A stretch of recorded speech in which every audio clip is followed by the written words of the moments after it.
amigo ligado na programação da TVT e você que nos assiste por um dos nossos distribuidores ou pela internet. Estamos começando mais um programa Brasil Consciência, uma realização do Sindicato Nacional dos Servidores Públicos Federais na área de Ciência e Tecnologia do setor aeroespacial. E no programa de hoje, a gente repercute um dos maiores anúncios científicos da nossa era, as primeiras imagens do telescópio James Webb, essa maravilha da tecnologia, 1,5 milhão de quilômetros da Terra, capturando imagens, fotografias do espaço profundo. E para falar sobre este assunto, nós estamos aqui com o Dr. Alberto Rodrigues Ardila, pesquisador titular lá do LNA, o Laboratório Nacional de Astrofísica, que fica em Itajubá. A gente já falou do laboratório aqui, mas antes da gente começar a nossa conversa sobre as imagens do James Webb, vamos relembrar também com uma análise de um pesquisador do LNA o que é este inovador telescópio.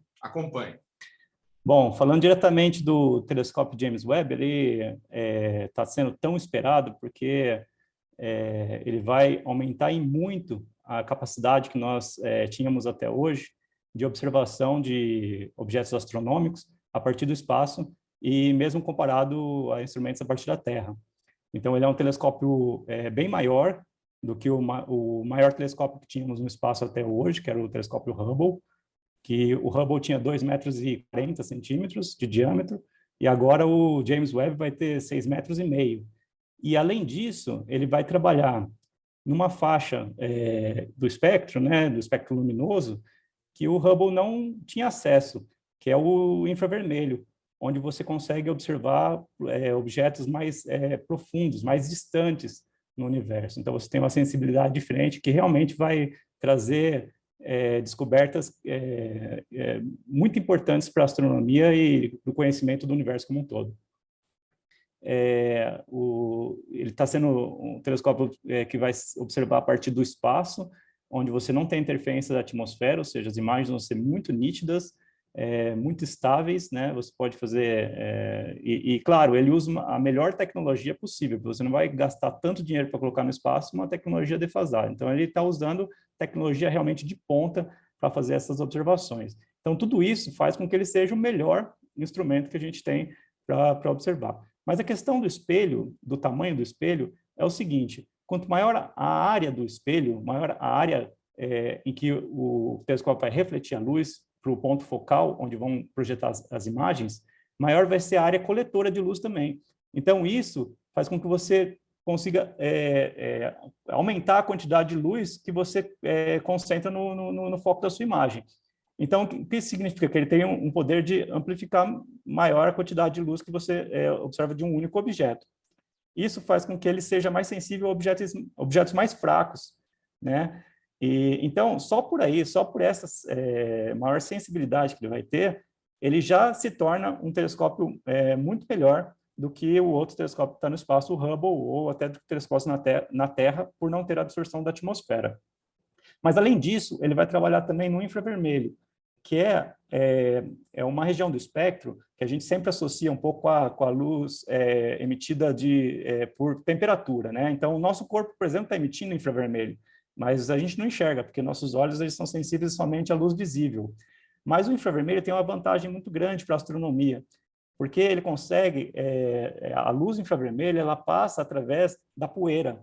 Então, a poeira ela absorve a luz visível, mas não absorve a luz infravermelha. Então, o que vai acontecer? A gente consegue observar objetos mais longínquos, porque o acúmulo de poeira no espaço que tem, né, apesar de ser muito pequeno, mas quando você observa objetos muito longes, isso já começa a tornar opaco aqueles objetos na luz visível.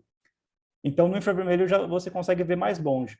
Por isso que ele tem essa interessante capacidade de enxergar objetos bem mais distantes, e eu diria até os objetos mais distantes que a gente consegue observar à luz vão ser os objetos observados pelo James Webb. Por isso que falam que o James Webb vai ser uma máquina do tempo, né? Vai olhar para o passado. Por quê? Porque quanto mais longe você vai, a luz ela demora um certo tempo para viajar no espaço. Então, quanto mais longe está o objeto, mais tempo essa luz demorou para chegar até o telescópio. Isso o James Webb vai observar a luz de galáxias que demorou cerca de 13 bilhões de anos para chegar até o telescópio. Isso significa quase a idade do nosso universo. Então, a gente vai observar aquelas galáxias que ainda, a luz dela saiu de lá quando o nosso universo ainda era muito novinho, tinha acabado de se formar. E por isso a gente vai conseguir entender questões que os astrônomos se fazem, né, sobre aquela época, como que eram as galáxias, como que elas se formaram, como que eram as primeiras estrelas do universo. Então, todas essas questões vão ser respondidas aí observando aquelas galáxias mais novinhas do universo. Muito bem, estamos de volta. Então, agora vamos com a nosso link direto lá com Itajubá, doutor Alberto Rodrigues Ardila. Aliás, o senhor me perdoe, supus que o senhor estava em Itajubá. Não sei se o senhor está aí no LNA nesse momento ou se está em algum outro lugar fazendo trabalho remoto. Muito boa tarde, obrigado por ter nos atendido, viu, doutor? Boa tarde, Edson. Sou eu que agradeço pelo convite e pela oportunidade de participar do seu programa. Também agradeço aos ouvintes pelo interesse e estar aqui conosco.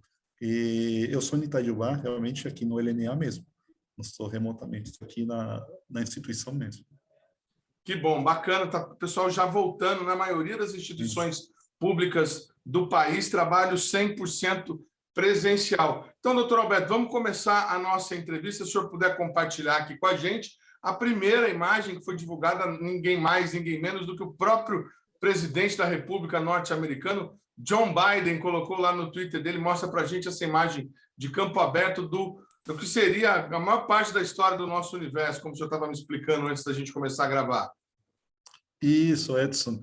Então, a primeira imagem que foi publicada a semana passada, retrasada, foi justamente de um campo de galáxias, essa que a gente está vendo na tela, chamada de SMACS 0723.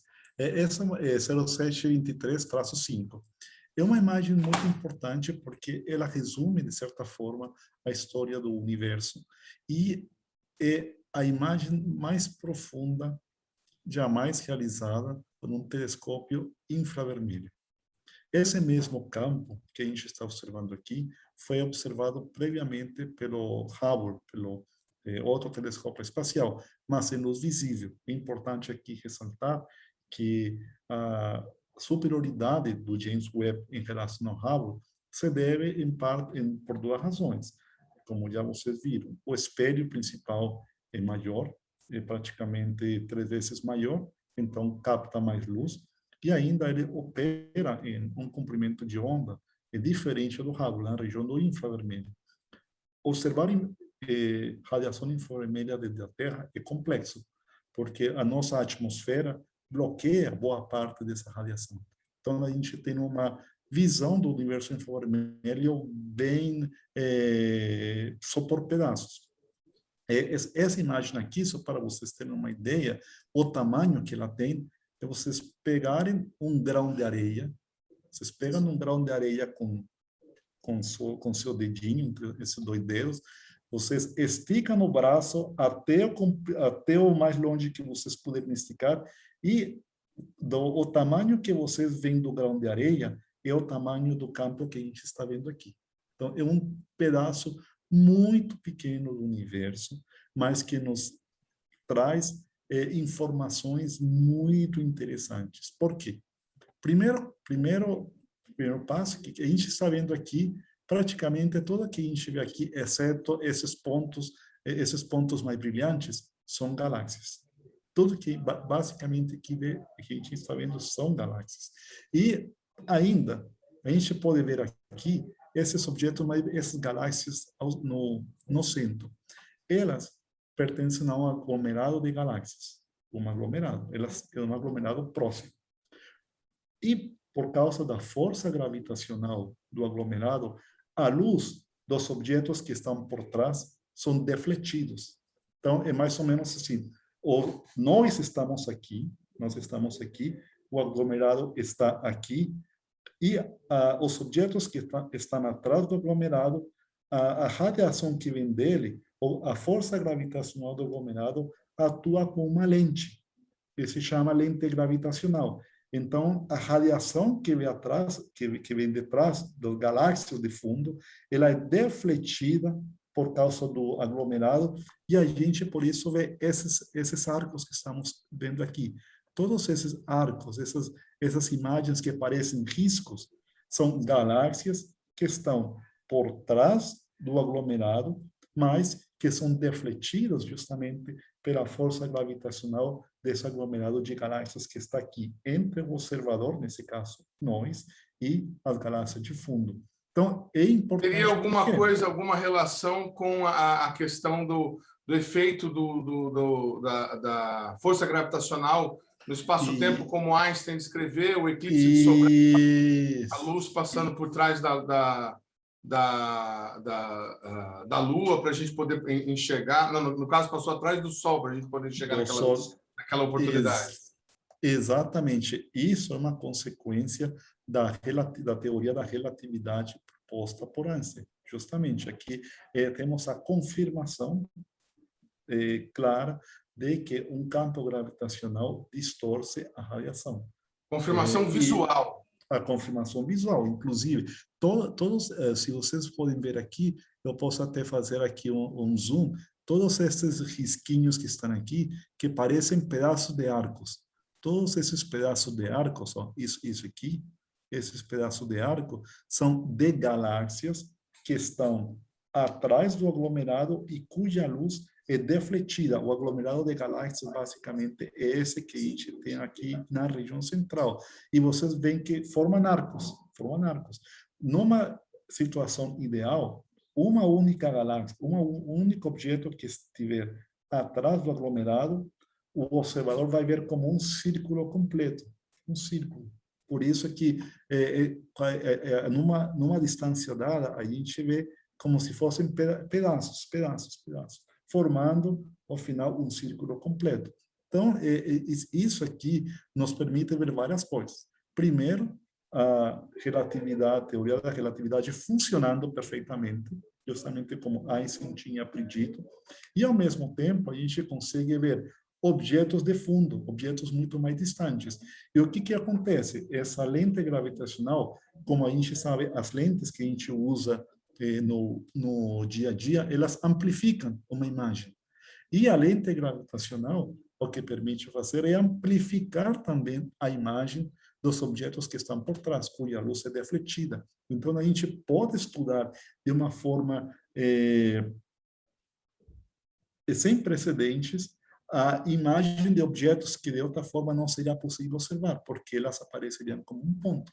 Então, temos aqui uma riqueza de dados surpreendente, porque imagens de fundo e imagens, alguns desses objetos, esses pontinhos que vocês veem aqui vermelhos, não todas essas galáxias que estão aqui são defletidas pelo campo gravitacional, só aquelas que estão atrás, mas, ao mesmo tempo, temos galáxias, temos pontos muito distantes. Algumas dessas galáxias que a gente tem aqui são galáxias cuja luz está chegando ao observador aqui na Terra bilhões de anos depois que se formaram.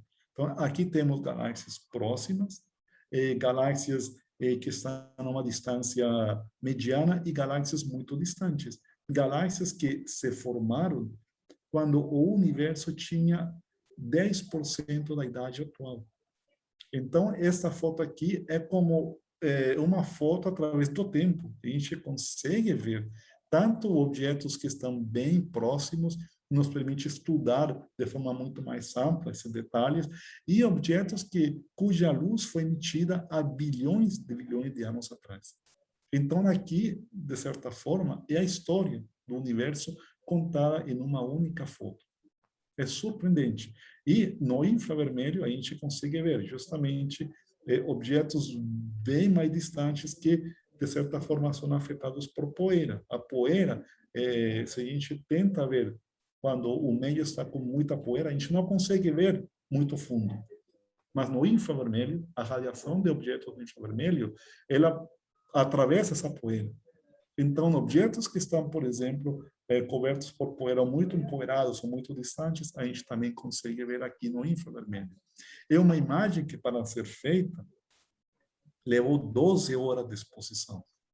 E é a exposição mais longa que se tem na região do infravermelho, que a gente tem, em comparação, um campo semelhante, o mesmo campo observado pelo telescópio Hubble, o outro telescópio espacial, levou dias para ser realizado. E essa imagem foram 10 horas.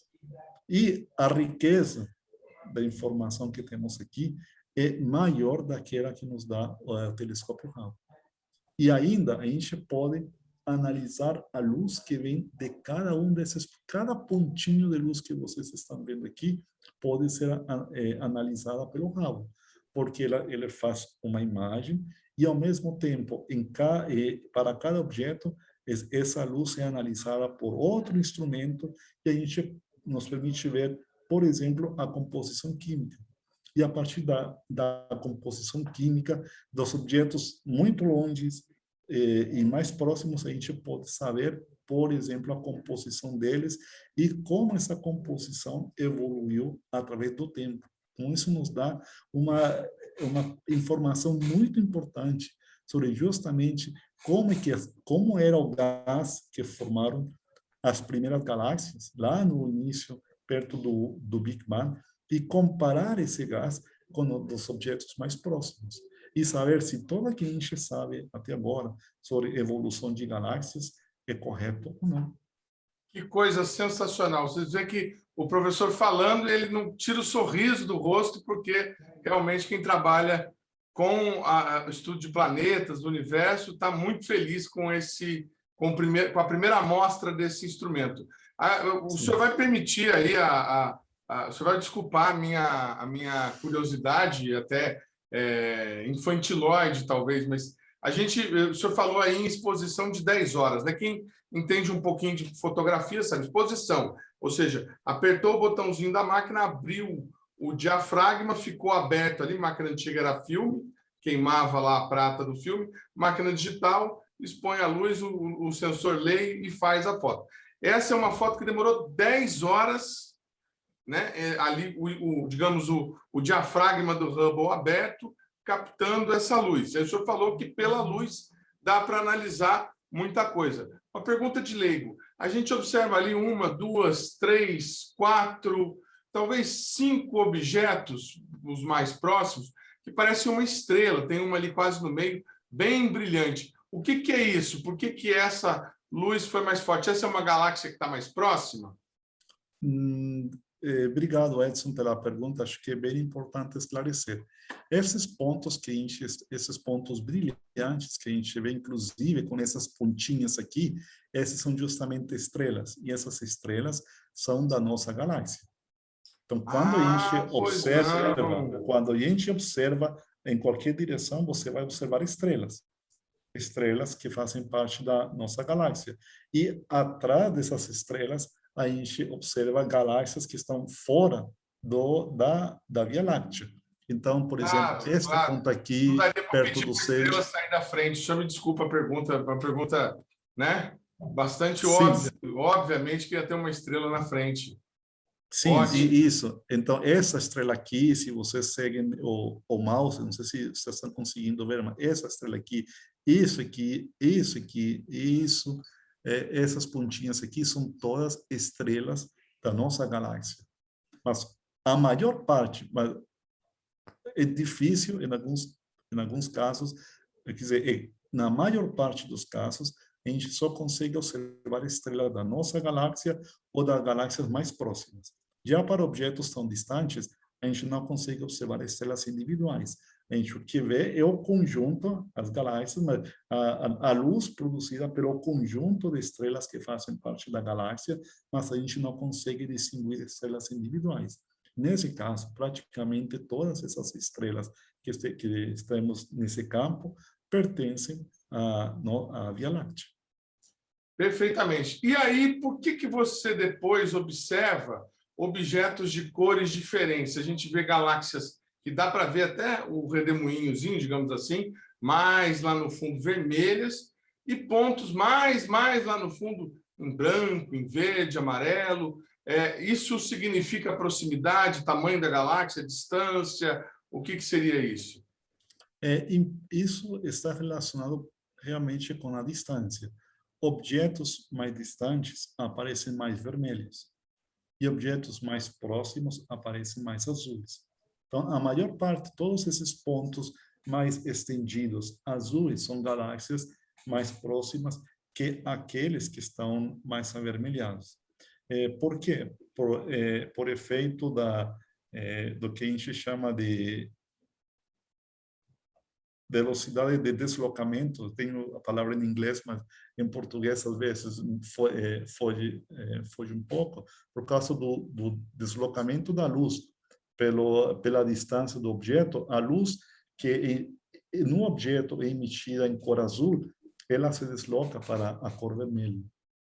Quanto mais distante o objeto se encontra da Terra, esse deslocamento é maior. Então, se a gente tem um objeto que basicamente está emitindo luz azul, quanto mais distante a gente coloca ele, essa luz vai se deslocando para o vermelho. E justamente aqui no infravermelho, que é uma das partes mais legais do James Webb, a gente consegue ver objetos muito, muito mais distantes dos que a gente consegue ver com o telescópio espacial, com o Hubble, porque o Hubble não permite observar no infravermelho, dessa forma, na região de comprimento de onda que o James Webb permite observar. Então, aqui a gente realmente consegue observar o universo primitivo, o universo como ele era quando o universo tinha uma fração pequenininha da idade atual. Por quê? Porque toda essa luz que estava na região azul, agora se deslocou para a região vermelha do espectro. Então, todos esses pontos vermelhos que a gente está vendo aqui, é um efeito combinado, tanto da distância, seja objetos muito distantes, e às vezes também indica composição química. Objetos com estrelas velhas emitem principalmente na região vermelha. Objetos com estrelas muito jovens emitem na região azul. Então, temos uma combinação de efeito de idade das estrelas, de distância na qual a galáxia se encontra, daí que vem a riqueza da informação que esse campo nos proporciona. No único campo, por isso eu disse no início, a gente tem a história do universo, a história evolutiva. Desde objetos que se formaram logo após o Big Bang, depois da grande explosão, até objetos locais, como essas estrelas que a gente vê aqui, as estrelas jovens, ou não jovens, mas estrelas que têm talvez a idade da nossa galáxia, que é muito mais jovem que aquelas galáxias primordiais, aquelas que se formaram quando o universo tinha uma fração 10% da idade atual. Então, aqui, a gente pode passar anos estudando esse campo, justamente porque são tantos objetos ao mesmo tempo, cada ponto que vocês observam aí, cada pontinho é um objeto. E a partir da luz desse objeto, a gente pode traçar a distância na qual ele se encontra, a sua composição química e a sua evolução. Por isso é importante. Como eu mencionei no início, isso aqui, esse campo, tem o tamanho de um grão de areia. Agora, imagina quando a gente tiver 1000 campos como esses observados. A gente vai demorar anos estudando essa informação, justamente porque é informação tanto de imagem quanto da análise da luz que vem de cada um desses pontinhos. Doutor, deixa eu aproveitar então e fazer outra pergunta para o senhor. A gente está vendo aí algumas das formas, como o senhor explicou, não são as formas exatamente, elas são imagens, digamos assim, projetadas para frente por conta do efeito gravitacional, uma lente de aumento, né? E aí a gente está vendo nesse campo que o senhor disse que é um grão de areia, talvez centenas, milhares de galáxias, né? E no meio disso tudo tem as galáxias elípticas, galáxias esféricas e... Espirais. Elípticas, espirais... Irregulares. Imagino eu que deva ter aparecido algum planeta. Existe alguma novidade, algo assim? Nunca tínhamos visto esse objeto antes que já possa ser dito com relação às imagens que o James Webb obteve? Bom, em relação a essa imagem em particular, a gente já se sabe, justamente porque para cada um dos pontinhos que a gente está vendo aí, temos a análise da luz que foi emitida pelo objeto, a gente já conseguiu detectar objetos extremamente distantes, que nunca antes tinham sido observados na região do infravermelho. Então, aqui, vocês podem imaginar também que cada uma dessas galáxias está composta por milhões de estrelas. E é altamente provável que, ao redor de essas estrelas, existam planetas. Não há, até agora, uma confirmação de planetas fora da nossa galáxia. Isso não temos confirmação.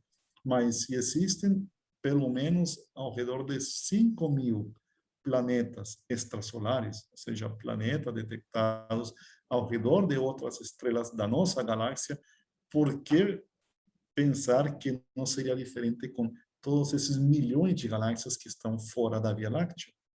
Então, embora a gente nessa imagem especificamente não tenhamos detecção de planetas extragalácticos, é de supor que existem.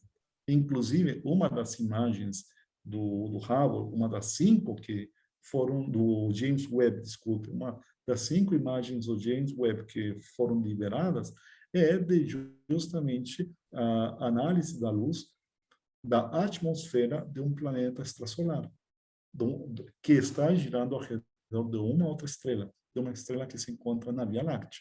Então, para analisar ou para verificar a existência de planetas, esse instrumento não é o mais adequado. Esse instrumento apenas nos dá as imagens e nos dá a análise da luz. Mas para analisar ou detectar planetas extrasolares ou extragalácticos, se for possível, esse instrumento não é adequado.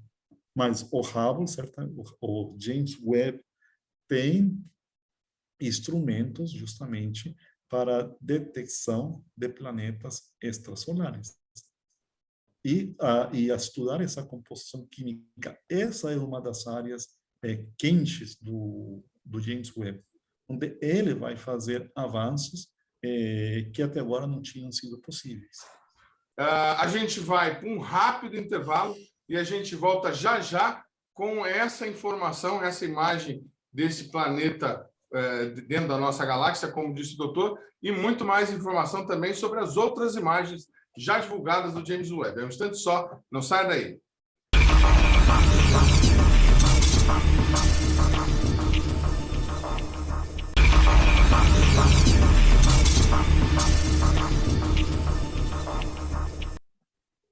Segundo bloco, o programa Brasil Consciência de volta, falando hoje da divulgação das primeiras imagens captadas pelo telescópio James Webb, as primeiras imagens divulgadas, né? Não sabemos se eles têm mais imagens que ainda não foram divulgadas. E para falar sobre esse assunto, nós estamos aqui com o Dr. Alberto Rodrigues Ardila, que é pesquisador titular lá do LNA de Itajubá, falando com a gente diretamente de Itajubá, Minas Gerais, onde tem um queijo e um doce de amendoim delicioso. Doutor, o senhor estava mostrando para a gente aí as imagens daquele campo plano, né, do universo. Temos também uma imagem de um planeta, como o senhor estava explicando. Vamos mostrar para o pessoal o que é essa imagem e o que ela nos diz para o estudo da astronomia, por gentileza. Edmund, assim como na imagem anterior, onde a gente mostrava o universo mais distante possível, essa imagem que temos aqui, embora não seja uma imagem propriamente dita, ela nos diz muito, até muito mais que uma imagem, porque ela é a análise da luz de um planeta extrasolar. É um planeta chamado WASP-96b. Esse planeta é super interessante por quê? Porque ele tem um tamanho que é o dobro, mais ou menos, do Júpiter. A gente sabe Júpiter, um planeta do nosso sistema solar, o gigante, o maior planeta do sistema solar. Esse planeta WASP-96b tem o dobro do tamanho de Júpiter.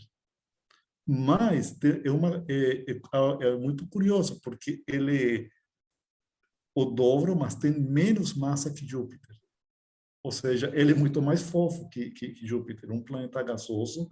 E ainda, muito mais importante, ele se encontra a quase 1/10 da distância entre o Sol e Mercúrio. Então, imagine um sistema solar, Mercúrio é o planeta mais próximo do Sol. Este planeta é maior que Júpiter, mais leve que Júpiter, e se encontra a 1/10 da distância entre o Sol e Mercúrio. Ou seja, não existe um planeta similar no sistema solar. Ou seja, um planeta tão grande e tão próximo do Sol. Ou tão próximo do Sol, nesse caso, da estrela da qual esse planeta está ligado gravitacionalmente. Então, o que se faz? O James Webb tem um instrumento que permite justamente NIRIS, chama NIRIS, ele permite analisar a luz desses planetas. Então, quando o planeta está passando pela a estrela, e quando o planeta está passando pela frente da estrela, então a radiação da estrela atravessa a atmosfera do planeta. E aí, através da luz da estrela que passa pela atmosfera do planeta, a gente pode saber a composição química da atmosfera do planeta. E isso é o que estamos vendo aqui. Aqui vemos pontinhos, que são esses pontinhos brancos, é o que o James Webb observa. E essa curva azul, onde a gente vê vários picos e vários vales, é o que mostra o modelo para a composição química desse planeta. E a gente vê aqui que vários desses picos têm água, água, água, água. São esses picos, a posição desses picos é o que me diz a composição química. E a composição e a forma, a localização deles. E a gente vê que esse planeta especificamente tem vapor de água na sua composição. Então, é uma questão muito importante, porque até agora a gente tem detectado aproximadamente 5.000 planetas ao redor de outras estrelas, fora do sistema solar. Aqui temos uma única estrela. Então, temos 5.000 outras estrelas, alguns planetas, dois, três planetas ao redor de outra estrela, mas era muito difícil poder investigar a composição química da atmosfera desses planetas. Com o James Webb, a gente vai conseguir estudar de forma pioneira essa atmosfera e ver, por exemplo, se a gente detecta planetas com composição, com atmosferas que têm composições semelhantes à da Terra. A gente conhece muito bem a composição química da atmosfera da Terra, e a gente sabe que essa composição química é fundamental para o desenvolvimento da vida do nosso planeta. Então, a análise da atmosfera de planetas extrasolares nos vai permitir saber se existem planetas análogos ao nosso, análogos em composição química e com uma atmosfera semelhante à da Terra. Ainda, pela localização desses planetas, dos planetas ao redor de outras estrelas, a gente pode intuir como esses planetas se formaram e saber mais justamente sobre a formação do nosso sistema solar. Então, aqui esse é um gostinho. Isso aqui é apenas alguma coisa assim para sintam o gosto do que o James Webb é capaz de fazer e a informação que ele vai conseguir nos providenciar sobre planetas extrasolares. Que bacana, dá para pelo menos já saber que tem um lugar lá no universo onde a gente pode tomar um copo d'água se a gente conseguir chegar até lá. Tem vapor d'água nesse aí. Vamos seguindo, passando para as próximas imagens. Sim, essa imagem Essa é de uma nebulosa que essa é maravilhosa, sim? É uma imagem maravilhosa de uma nebulosa planetária chamada nebulosa do Anel do Sul. Nebulosa planetária contrário ao que o nome possa indicar, nebulosa planetária não é uma nuvem na qual se formam planetas. Muito cuidado. Nebulosa planetária tem esse nome porque lá no início dos séculos, no século passado, quando os astrônomos observavam esses objetos através do telescópio, pela forma alongada, eles viam algo parecido com Saturno. Saturno é o planeta do sistema solar, que tem um anel. Então, eles viam algo parecido, um objeto com uma morfologia semelhante, mas com forma de nebulosa. Então, daí vem o nome de nebulosa planetária. Mas diferente de um planeta, uma nebulosa planetária significa a morte de uma estrela. É a morte de uma estrela similar ao nosso Sol.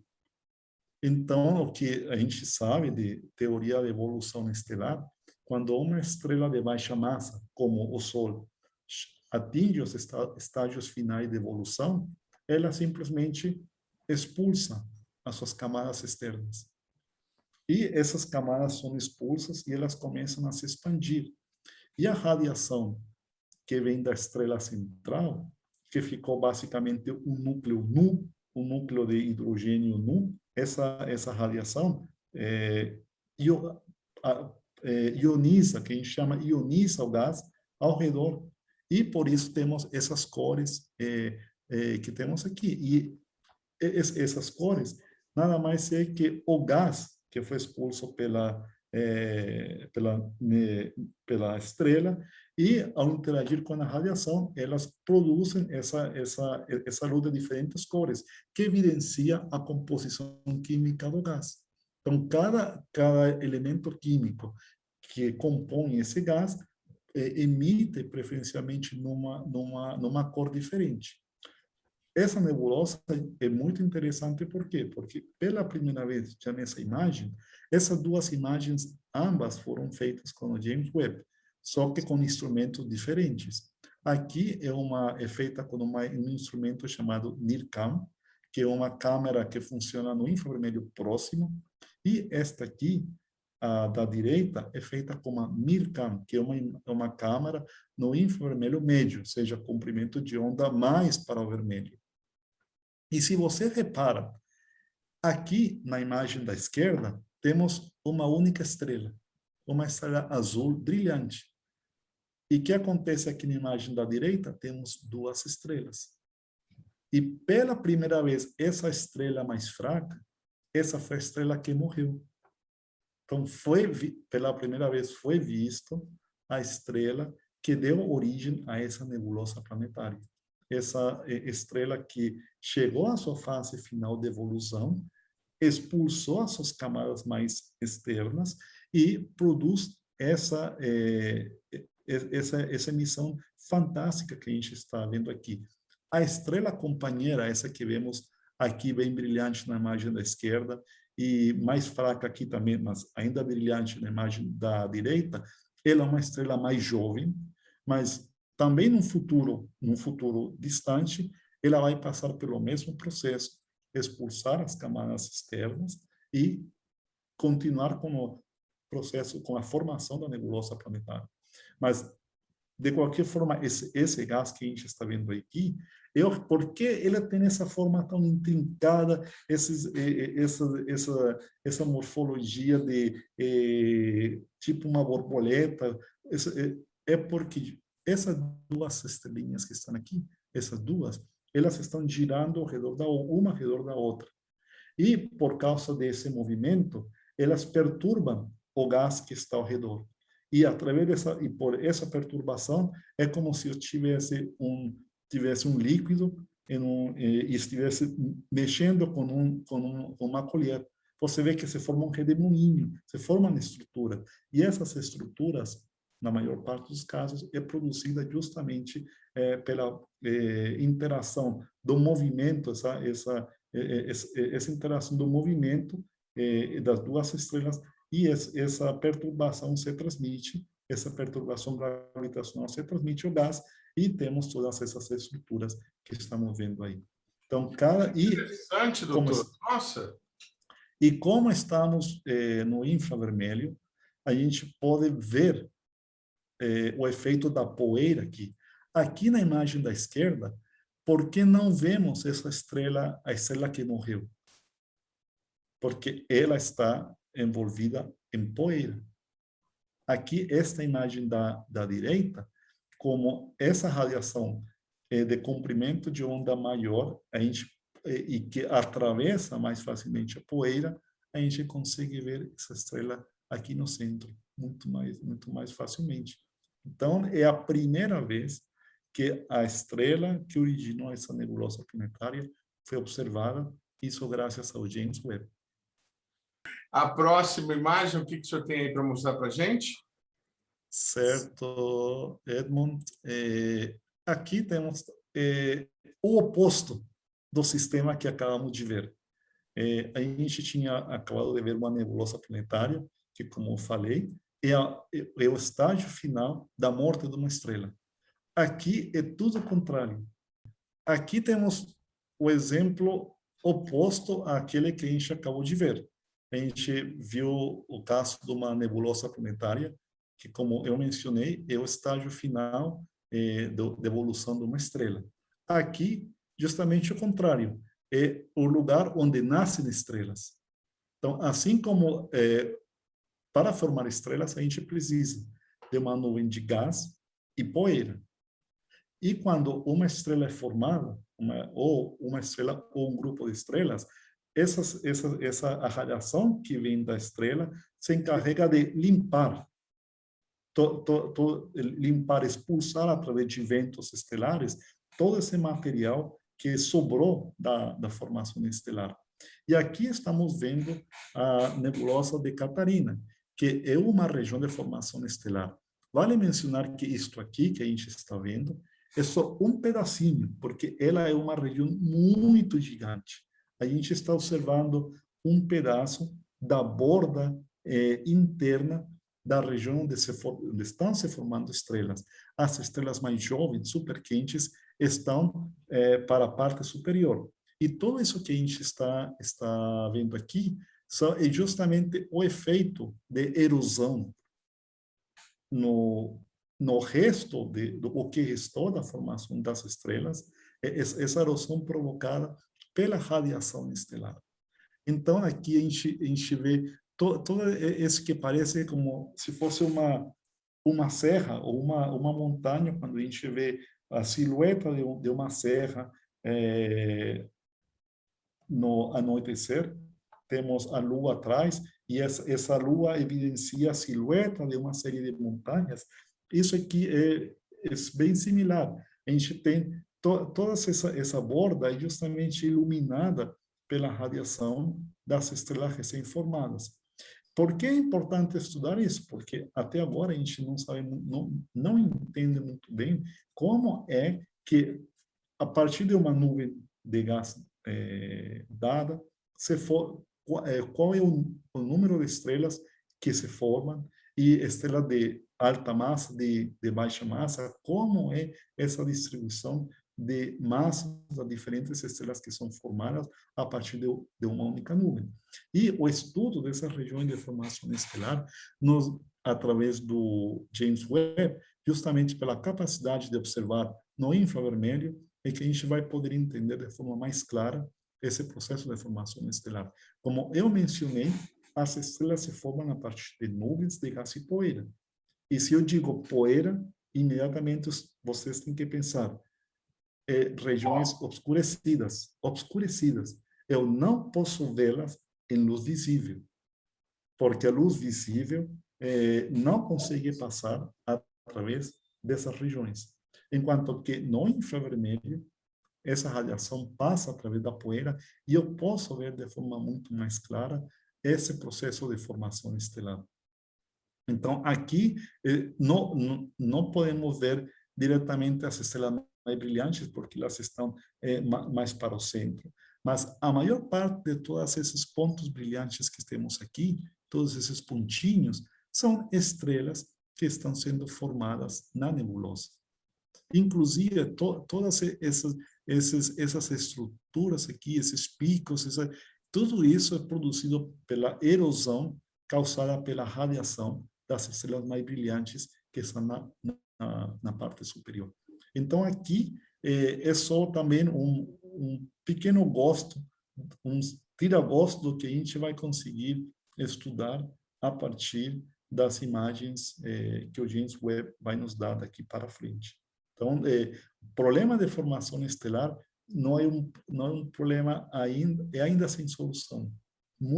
Existem muitas perguntas em aberto, e a possibilidade de observar essas regiões e com esse nível de detalhe, de resolução e um campo tão grande, vai nos permitir avançar bastante no conhecimento desses objetos. Praticamente uma filmagem, né, do nascimento da estrela, né? Impressionante ter esse registro tão de perto. Bom, a gente vai para um rápido intervalo e a gente volta já já com mais informações. Tanto só não sai daí.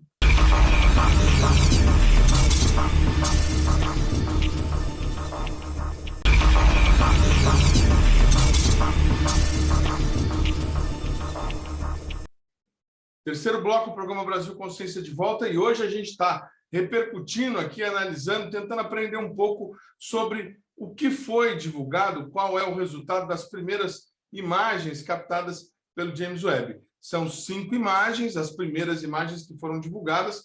Eles provavelmente devem ter outras imagens, mas as que foram divulgadas a todo o planeta, a todo o público, são essas aí. Doutor, vamos seguindo para a gente concluir as imagens e eu fazer uma pergunta para o senhor sobre os próximos passos com o uso do telescópio. Qual é a próxima imagem que o senhor tem para mostrar para a gente?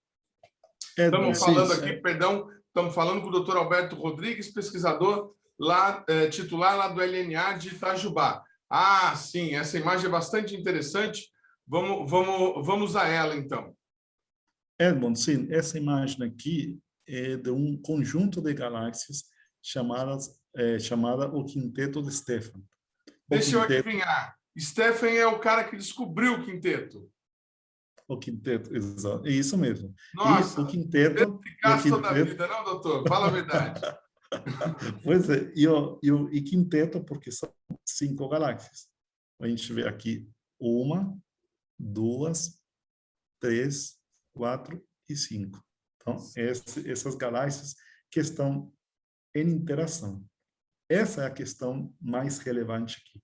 Agora, cuidado, que, na verdade, esta galáxia que está aqui à esquerda, embora elas estejam juntas, esta galáxia aqui está bem mais próxima que este outro sistema aqui. Ou seja, o quinteto de Stephan, na verdade, é um quarteto. 4 desses objetos estão em interação muito próximos um do outro, enquanto que esta galáxia aqui da esquerda, ela não faz parte daquela dança cósmica. E isso aqui é um balé cósmico.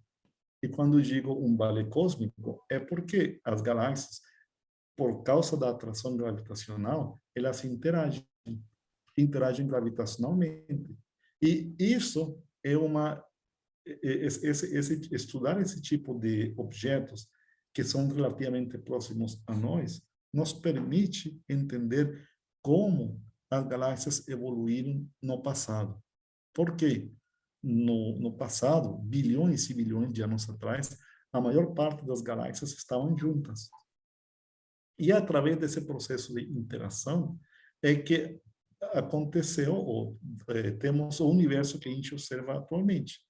Galáxias espirais, galáxias elípticas. Galáxias elípticas, a gente sabe hoje em dia que é o resultado da fusão de várias galáxias. Então, aqui, esse sistema, no futuro, muito provavelmente, a gente vai ter uma galáxia elíptica gigante, que é formada justamente a partir da fusão dessas 4 galáxias que estamos vendo aí. Então, aqui, como são objetos próximos, a gente consegue entender essa interação, entender processos como formação estelar, porque justamente essa interação entre objetos dispara o processo de formação estelar. Então, tirando esta galáxia aqui da esquerda, que não está em interação com as outras 4, a gente vê essas morfologias, essas caudas aqui. A gente pode ver essa galáxia aqui de cima, essa cauda gigantesca que se estende por milhares de anos-luz. Essa cauda de gás e poeira, ela é resultado justamente da interação. A interação gravitacional entre esse sistema é tão violento que expulsa parte do gás da galáxia aqui de cima, formando essas estruturas, superestruturas longas e tão bonitas. Então, todos esses objetos, se você pode, aqui, por exemplo, aqui estamos vendo efeito de formação estelar. Isso aqui é uma região de formação estelar estimulada justamente pela interação. Aqui a gente está vendo essa galáxia aqui na parte superior, não é uma galáxia normal, é uma galáxia que também possui um núcleo ativo, ou seja, um buraco negro que está em processo de acreção de matéria. E se você repara bem, aqui acho que posso mostrar aqui, não é? Aqui temos espécie de jatos. Esses jatos que são produzidos aqui, essa ejeção de material é efeito da atividade nuclear que temos aqui. Então, aqui temos interação gravitacional de um grupo de 4 galáxias que nos permite justamente estudar como é que é a cinemática da interação, nos permite entender como eram as galáxias no passado, quando elas estavam muito mais próximas. Ou seja, quando a gente vê o universo no passado, não vemos galáxias espirais tão bonitinhas ou galáxias elípticas tão bonitinhas como a gente vê hoje em dia. A gente vê, são galáxias irregulares ou galáxias bem perturbadas por efeito da interação. Mas pelo fato de elas estarem tão longe, a gente não pode estudar o detalhe da interação como nos sistemas mais próximos. Então, o James Webb vai nos permitir estudar esses sistemas de interação e tirar uma quantidade de informação espetacular, principalmente relacionados a como é essa interação cinemática, a produção de todas essas estruturas de cauda de maré, como é que é a distribuição de poeira, como é que é o processo de formação estelar disparado justamente pelo processo de interação. E uma questão muito importante que, embora eu falei esta galáxia aqui da esquerda não faça parte do sistema, ela é muito importante porque ela é bem mais próxima e a gente consegue distinguir estrelas individuais. Eu mencionei no início que praticamente só podíamos ver estrelas individuais da nossa galáxia e das galáxias mais próximas.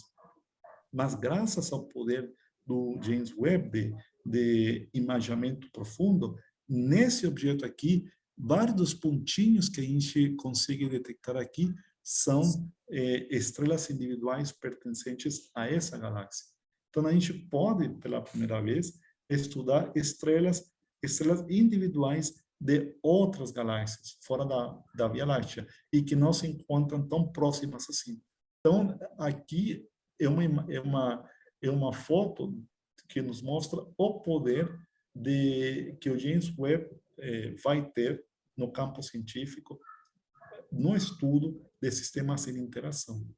Então, aqui, e esses dados também estão sendo analisados por equipes de pesquisadores e estudantes, vão produzir uma grande quantidade de resultados bem interessantes e certamente nos próximos meses e anos a gente vai escutar bastante sobre todas essas imagens e o impacto no ponto de vista científico que elas têm. Por enquanto, elas têm um impacto visual. Quer dizer, olha, o telescópio que nos custou 10 bilhões de dólares está lá no espaço, está funcionando muito bem, está produzindo imagens nunca antes vistas, e agora vamos fazer ciência com isso. Vamos revolucionar o conhecimento astronômico a partir dessas e outras imagens que ele vai gerar no futuro.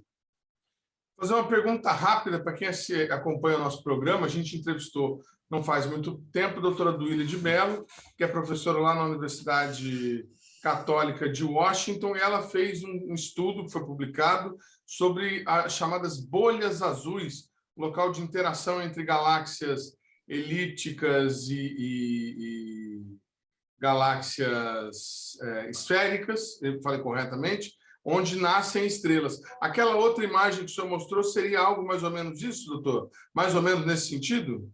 A interação de duas galáxias diferentes? Sim, aqui basicamente a maior parte das galáxias que fazem parte do quinteto são espirais. Esta galáxia que a gente vê na parte superior, que é a principal, a de maior massa, é uma galáxia espiral. Essa galáxia um pouco mais embaixo também é espiral. E talvez essa galáxia mais na parte inferior, ela já tem uma morfologia mais elipsoidal. Mas justamente a partir da interação de todos esses sistemas, de sistemas muito próximos, é que se formam as galáxias elípticas. Então, assim, aqui, todo esse gás que é expulso a partir da interação, ele é tão quente, ele é aquecido por causa da interação, e de forma que pode produzir todas essas bolhas que o Edmond está mencionando. Então, sim, aqui não necessariamente aqui esteja acontecendo esse efeito neste momento, mas vai permitir justamente dar pistas sobre como é que todas essas bolhas que você mencionou se produzem nesses sistemas de interação. O senhor estava falando, então, sobre fazer ciência agora com essas imagens. A pergunta que eu queria fazer para o senhor é o seguinte: inicialmente tinha alguns grupos, alguns pesquisadores brasileiros que já tinham inscrição para participar de estudos do James Webb. O que tem lá na fila que interessa para a gente? Tem algum estudo no qual o pessoal daí do LNA esteja participando, que vocês estão de olho para ver os resultados? O que a gente pode esperar aí nos próximos meses daquilo que está programado para ser feito? É uma pergunta bem interessante. Eu sei que tem pesquisadores brasileiros que conseguiram tempo de observação com o James Webb na fase inicial. Senão, essas imagens que a gente viu, como eu mencionei, são imagens de texto, digamos assim. Mas a ciência, sim, dados de projetos científicos que foram aprovados, talvez ainda não foram observados, porque estão em via de observação.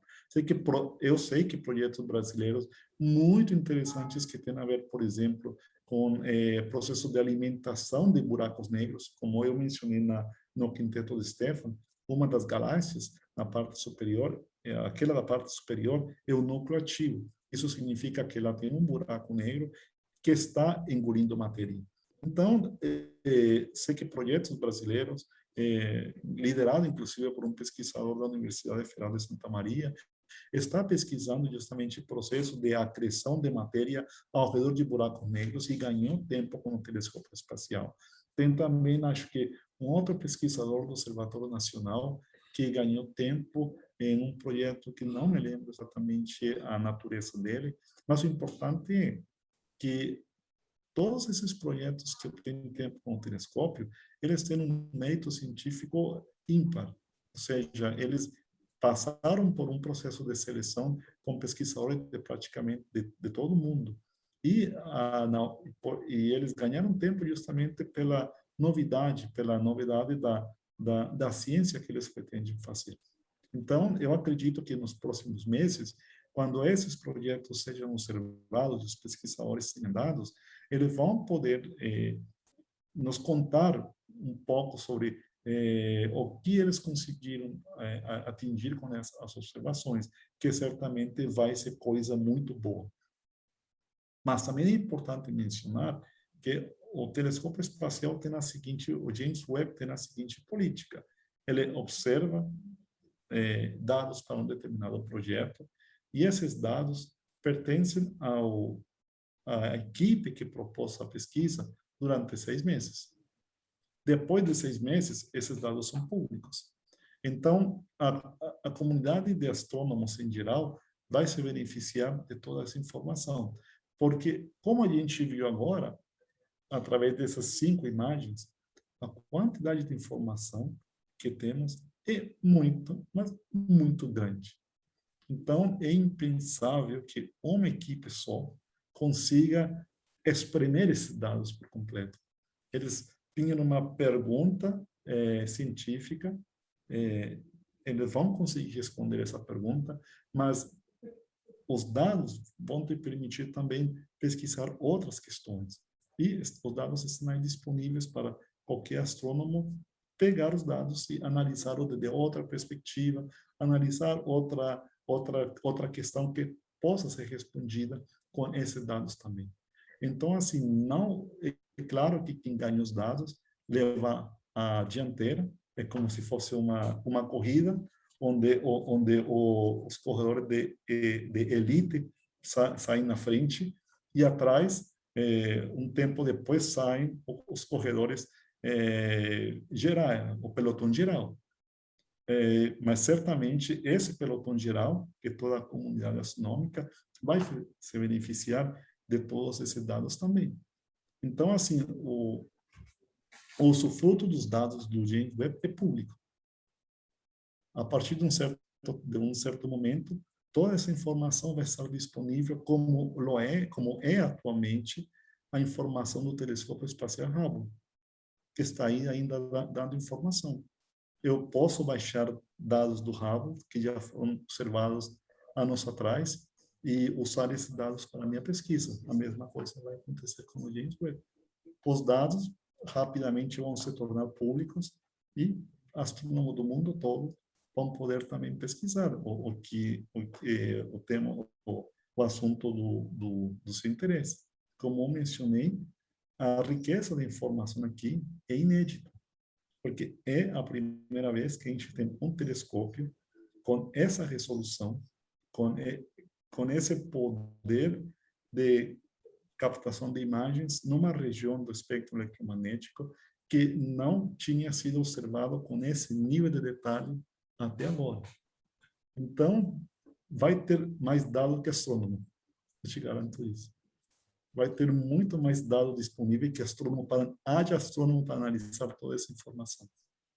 Muito bem, que bacana que a humanidade está dando este grande passo com o telescópio James Webb. O programa Brasil Consciência vai ficando por aqui. Você que quiser conferir os demais programas produzidos pela rádio do SINCT deve acessar a nossa página no Facebook, que está aí para você na tela nesse momento. Você que quiser conferir todo o conteúdo já produzido pelo Brasil Consciência, nosso canal no YouTube também está sempre disponível para a sua pesquisa. Dúvidas, críticas, reclamações e sugestões, nosso e-mail está aí na tela, sempre disponível a receber a sua comunicação. A gente volta na semana que vem com um programa inédito para vocês, já lá de Campo Grande, na SBPC. Tchau, gente. Até semana que vem.